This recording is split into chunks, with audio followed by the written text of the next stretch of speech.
Jangan lupa like, comment, and subscribe channel YouTube TVRI Bengkulu dan nyalakan lonceng notifikasinya.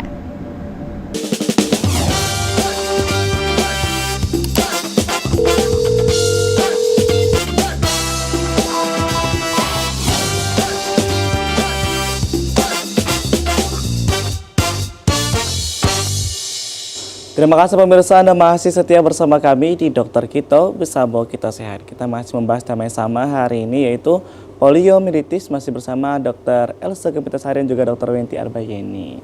Dok, kita lanjut aja dok ya, mengenai masa inkubasi tadi dok ya, perihal penyakit poliomyelitis ini. Kita lanjut ya, sedikit lagi. Nah, ini kalau kita bicara patogenesisnya sama ya, kurang lebih ya. Jadi dia akan masuk melalui oral atau mulut, nanti dia akan bereplikasi di lapisan tonsil, maksudnya di lapisan mulut, terus ada di usus. Nanti dia akan masuk juga virusnya itu melalui pembuluh darah ya. Dia akan menyebar ke pembuluh darah atau viremia, baru masuk ke susunan sel saraf pusat. Nah, kelumpuhannya itu, berat ringannya itu tergantung dari kerusakan motor neuron atau persarafan dari motorik yang mengatur motorik atau pergerakannya itu. Seberapa banyak motor neuron yang rusak, nanti lumpuhnya itulah yang ringan, berat lumpuhnya itu tergantung dari seberapa rusaknya motor neuron itu ya. Nah, ini udah ya tadi ya faktor risiko.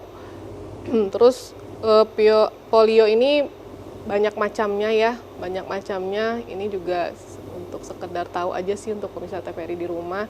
Kalau untuk polio ini ada yang abortif ya, ada yang non paralitik, ada paralitik. Tapi sebenarnya yang paling penting itu ini ya, gejala klinisnya itu jangan sampai dia sudah menunjukkan gejala yang seperti yang digambar ini ya. Mulai dari atas, dari ekstremitas atas, karena dianya itu memang yang dipengaruhinya atau yang fokusnya itu adalah di anggota gerak.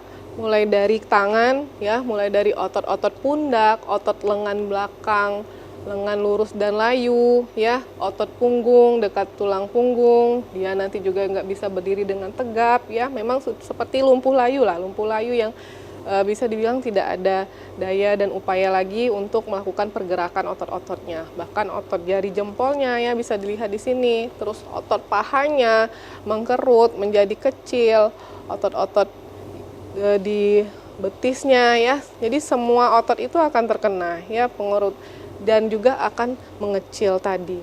Karena sebenarnya kalau otot kita itu dianya masih terbentuk bagus karena kita terus melakukan pergerakan otot. Jadi kalau tidak ada digunakan lagi atau terkena virus polio ini, dia akan mengecil. Itu apakah karena memang selama sakit tidak bisa bergerak, atau memang karena serangan dari virus polio tadi dok, yang bikin dia tuh membuat semakin hari semakin mengecil tuh dok? Dua-duanya.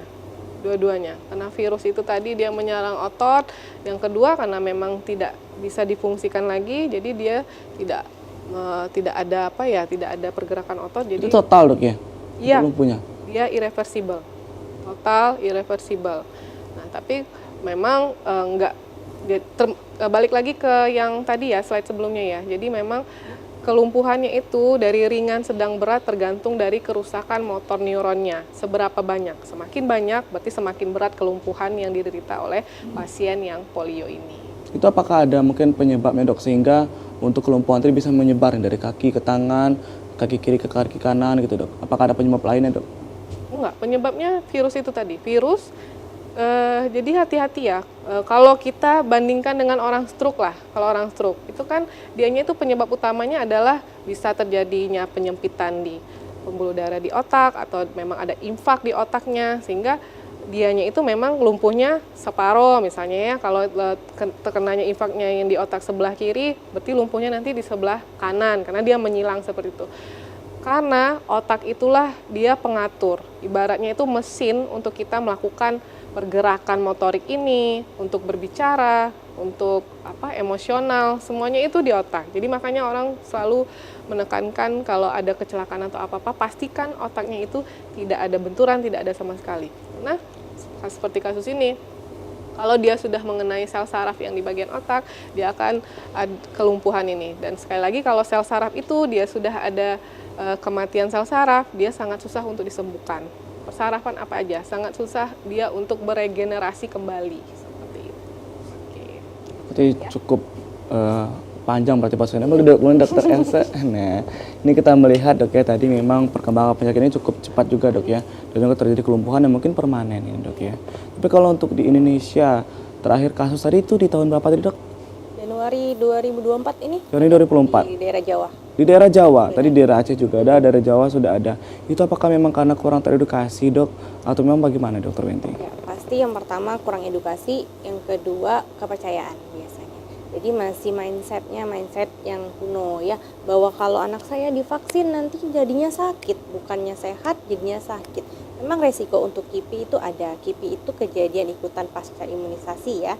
Jadi resikonya bisa demam mungkin, atau bisa pegal-pegal badan anak, mungkin sedikit rewel. Tapi kan dibalik resiko KIPI itu ada efek yang lebih besar ya, yang harus dipertimbangkan. Kalau kita balik ke kasus yang di Aceh, itu anak SD umur 7 tahun. Bayangkan umur 7 tahun dia harus mengalami kelumpuhan. Setelah ditelusuri ternyata riwayat imunisasinya 0. Tidak pernah diimunisasi selama 7 tahun dia hidup. Dan akhirnya terserang polio dan permanen. Jadi bagaimana kehidupan anak itu? Akhirnya harus menjalani kelumpuhan seumur hidup. Itu kan sangat disayangkan hanya karena keegoisan orang tuanya. Imunisasi itu adalah hak anak. Jadi alangkah lebih baik untuk diberikan haknya, karena itu untuk melindungi anak tersebut. Kalau sampai dok ya, mungkin karena orang tua khawatir, ini banyak banget ya dok ya. Aduh nanti anak saya demam, itu nanti anak saya sakit. Ternyata itu ada hal yang biasa dok ya. Itu adalah kejadian pasca ikutan, bisa beresiko. Tapi tidak semua anak yang imunisasi pasti demam, tidak semua anak yang imunisasi pasti rewel, tidak. Jadi ada beberapa, tergantung balik lagi ke masing-masing anaknya. Dan rata-rata setelah divaksin polio sih tidak pernah ada kejadian bahwa dia terkena polio lumpuh ya. Jadi itu sangat bagus ya vaksinnya. Ini untuk vaksinnya minimal berapa kali sih dok? Sebenarnya nanti akan ada di slide sih. Oke, Ya. kita mau bahas lagi diagnosis dok ya. Yang berlanjut dokter Wenti. Oke. Jadi kalau kita lihat dari riwayat ya, bagaimana cara menegakkan diagnosa polio itu sebenarnya sangat simpel ya, karena kan pertama dari riwayat imunisasi, kemudian lihat dari gejalanya, kelemahan otot. Tapi tidak semua kelemahan otot itu karena polio, banyak sekali faktor-faktor penyakit lain yang menyebabkan kelumpuhan atau kelemahan otot. Tapi yang pertama riwayat imunisasi polio, kemudian kita lihat juga sekitarnya, lingkungannya.